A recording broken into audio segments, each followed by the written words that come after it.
Back in the 1970s, you could carry a full cooler straight into the stadium. Glass bottles clinked together in the stands at baseball or football games, and nobody blinked. People set up like it was their personal picnic. Drinks packed in ice, foil-wrapped sandwiches, the works.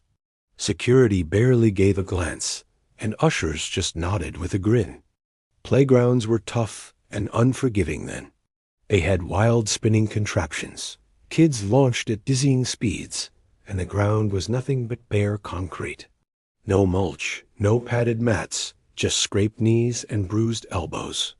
Parents sat off to the side, smoking or chatting, while kids sorted things out on their own. And somehow, everyone got through it. Believe it or not, high schools had designated smoking areas. Real courtyards where students lit up between classes, provided by the school itself. Teachers walked by, maybe offering a nod, but it was seen as completely normal.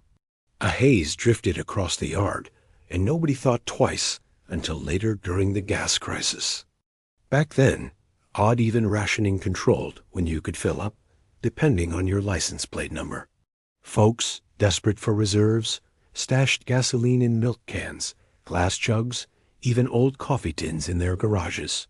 The heavy smell of fuel lingered everywhere, but it was just another part of daily life. After the 55 miles per hour limit came in, CB radios became the lifeline of the highway. Families cruised the interstate, while Dad held the mic, calling out smoky reports about cops ahead. Handles like Gear Jammer or Sugar Cookie filled the static, turning long road trips into rolling communities. Open liquor in cars wasn't unusual either. People drove with a beer wedged between their knees, or a mixed drink sloshing in a plastic cup, and nobody called it reckless. Strict open container enforcement came later. At the time, sipping while driving was just part of a Friday night ride. Neighborhood block parties often had entire pigs roasting on makeshift oil drum smokers. Streets filled with smoke, laughter, and kids darting between folding tables piled with potato salad and deviled eggs. No permits, no catering licenses, just pure community. Loud, messy, and full of heart. On airplanes, pilots lit cigarettes right in the cockpit.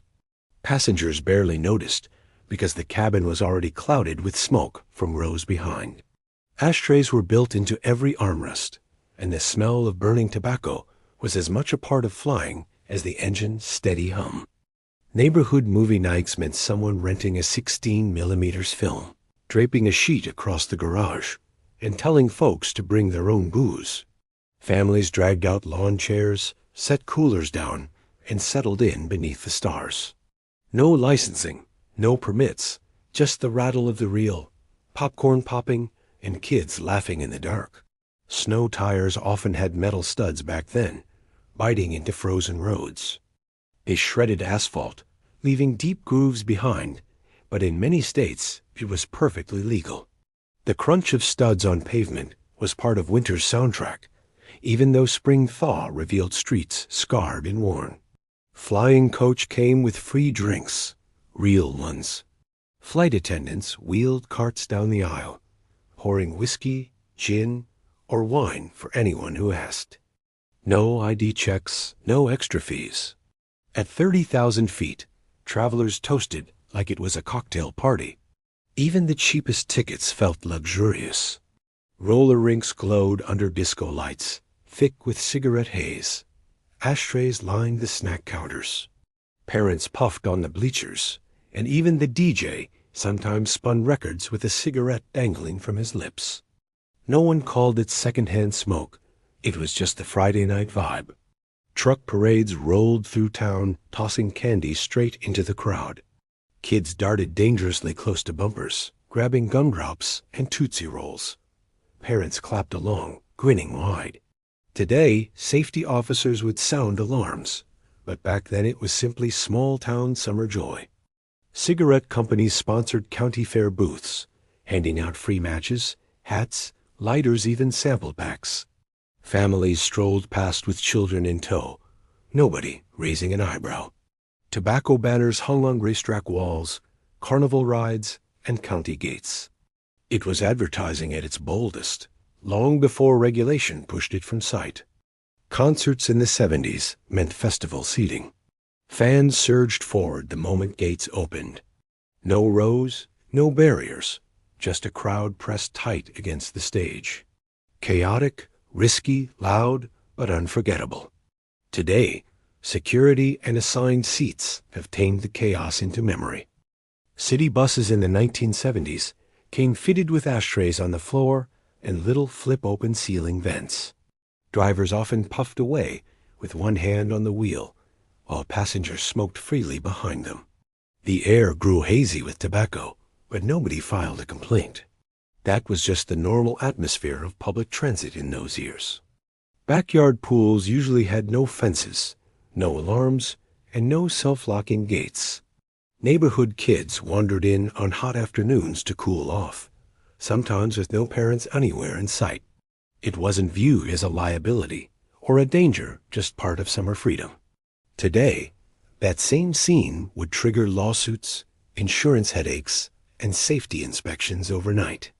Chlordane was the go-to weapon against termites, sprayed heavy around home foundations. Strong stuff designed to last for decades, and homeowners didn't hold back. Years later, it was banned for health and environmental concerns. But in the 70s, most people simply knew it as the smell of getting things done. Five-and-dime stores sold tiny turtles in plastic bowls to excited kids, often no bigger than a few inches.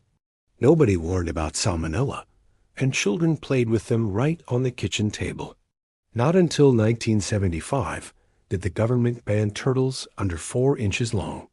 Before that, they were everywhere living room pets, backyard novelties, kitchen companions.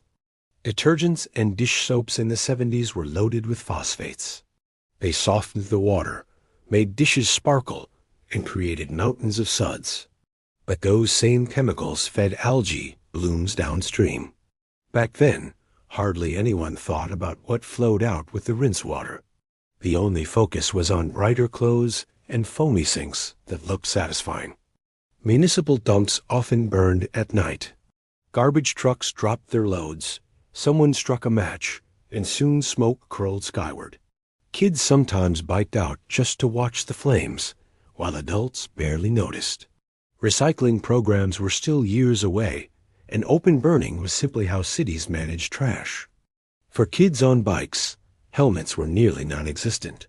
If a kid wore one, he'd get teased for being overly cautious. Skinned knees, chipped teeth, and scars were considered normal parts of growing up. Safety campaigns hadn't arrived yet. The only protection was the wind rushing past your ears. Auto shop classes taught hands-on repair, but waste oil and gasoline often went straight into floor drains or outside on the ground. Students drained cars into open pans, learning by trial, not manuals.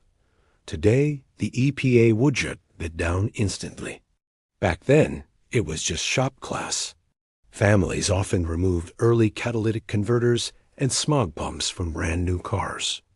People thought emission systems killed horsepower, so they came off quickly in the garage. Nobody batted an eye at the smoke curling out the tailpipe. It was considered clever tuning, not environmental tempering. Many households proudly displayed hunting rifles on wall racks in the living room.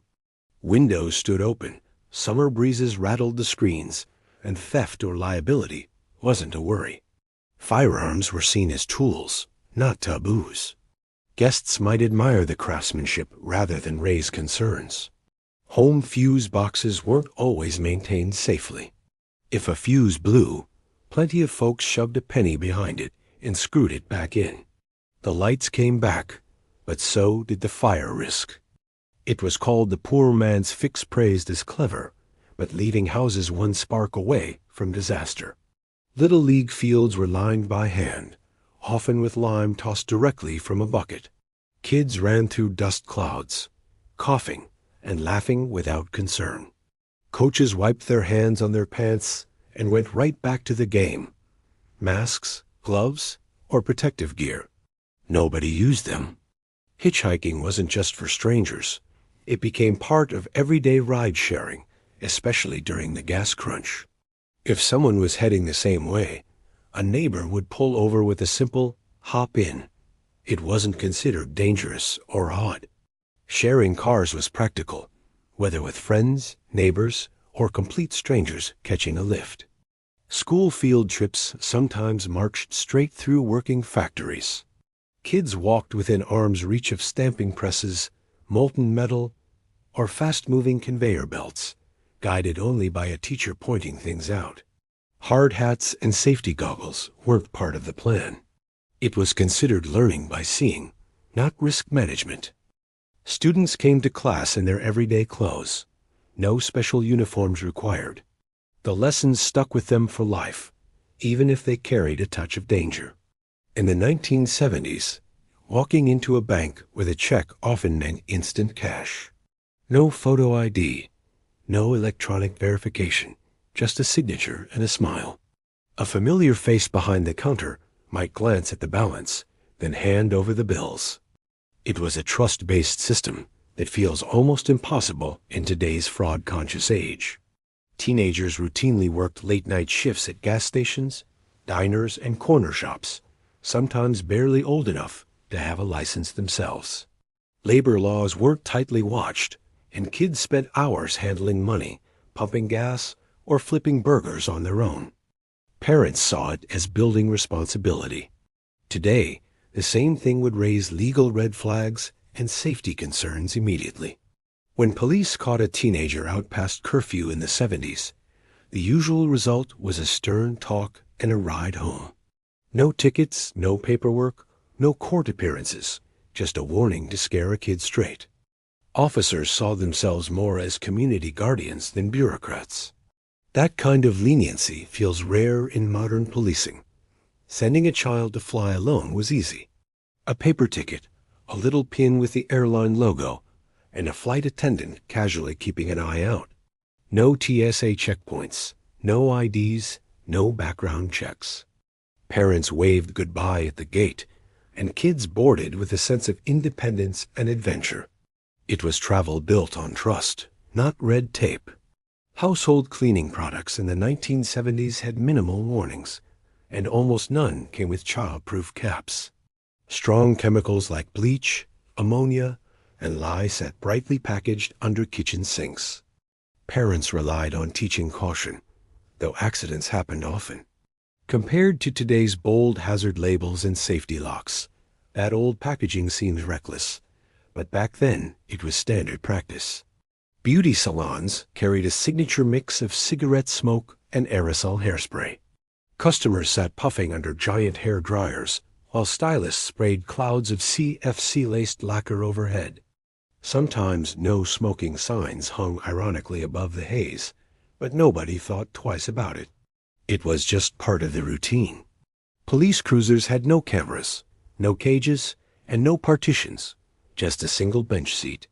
Some departments even offered ride-alongs to curious high school students on career day. Kids sat in the front, listening to the police radio crackle, while officers made traffic stops. Today, insurance policies alone would kill the idea before it began. In winter, frozen lakes often turned into playgrounds. Families drove cars and trucks onto the ice to drill holes for fishing.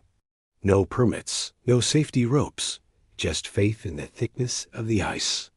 Pickup beds doubled as shelters. Kids played hockey nearby, and everyone treated it as ordinary winter fun.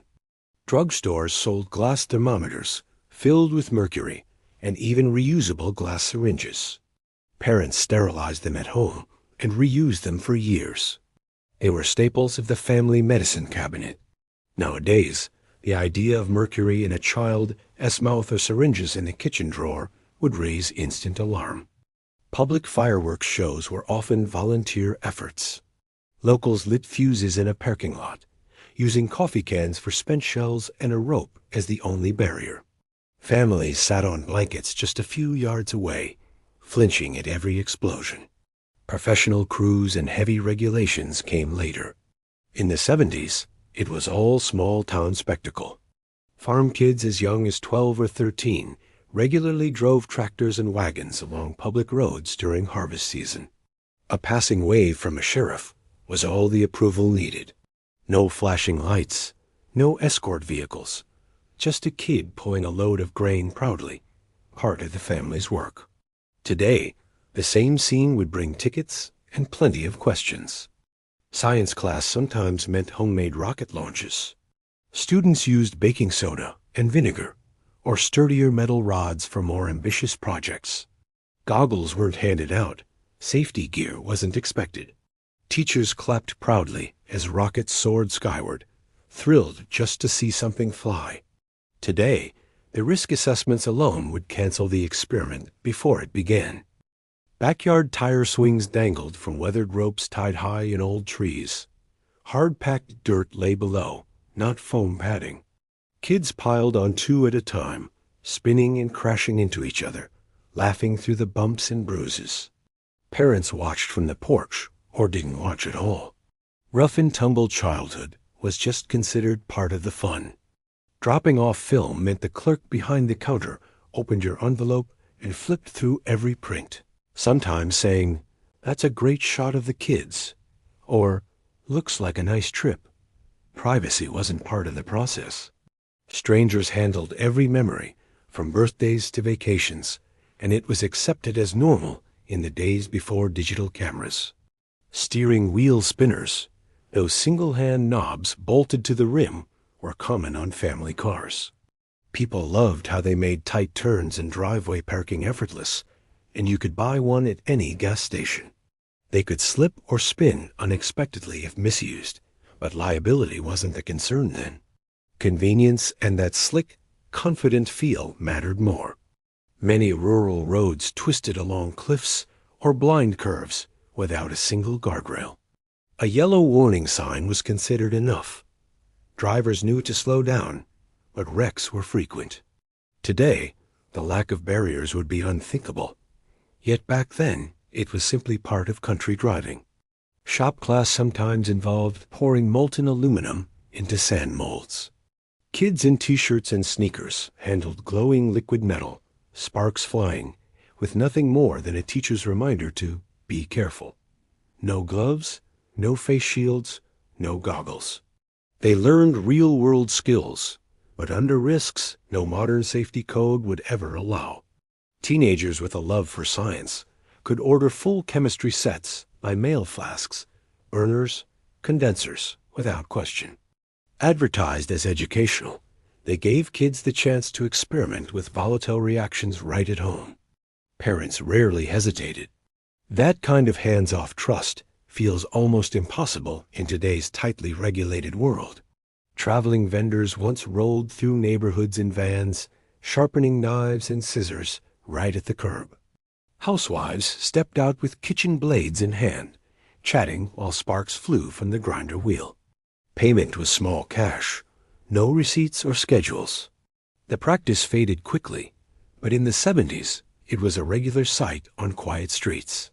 Neighborhood dogs roamed freely, tagging along as kids walked to school, chasing bikes in the afternoon, or napping by the ball field.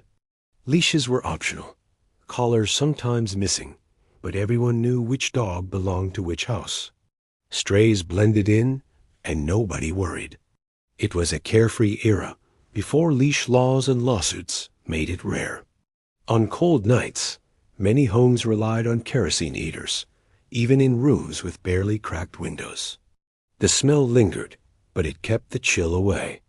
Parents simply warned kids not to touch the glowing grates. Fire marshals today would be horrified, but back then it was just another way to heat the house. Cigarette vending machines glowed in motels, diners, and bowling alleys. A kid with a handful of coins could pull the handle and get a fresh pack, no questions asked. Nobody checked IDs or thought twice. By the 80s they were vanishing, but in the 70s they blended right into everyday life. Asbestos was everywhere: floor tiles, ceiling panels, pipe wrap, even stage curtains in school auditoriums. Custodians swept up dust with bare hands. Generations of kids spent school years surrounded by fibers, without a single warning label in sight. What's alarming today was simply normal back then. The phone book landed on every doorstep, heavy as a brick, filled with names, addresses, and numbers of nearly everyone in town. Privacy wasn't a topic. It was considered a public resource. If you needed to call someone or even stop by, you just flipped the pages. A 3-martini lunch was more than a punchline. It was business culture. Executives lingered for hours over steaks and cocktails, shaking hands to close deals instead of signing paperwork. By the time the check came, the afternoon was gone. Today, it would trigger HR warnings, but in the 70s, it was just good networking. Roadside fireworks stands popped up each summer, stocked with firecrackers, bottle rockets, and cherry bombs. Kids showed up with lawn mowing money and walked away with paper bags full of explosives. Sellers rarely asked an age, just smiled and counted change. By nightfall, every neighborhood crackled with bangs and sparks. Sneaking friends into drive-in theaters in the trunk of a car was part of the fun. Teens folded themselves into cramped spaces, whispering not to laugh while rolling through the booth. Attendants usually knew, but looked the other way. Once inside, the trunk popped open, and a crowd spilled out, ready for popcorn, sodas, and the double feature.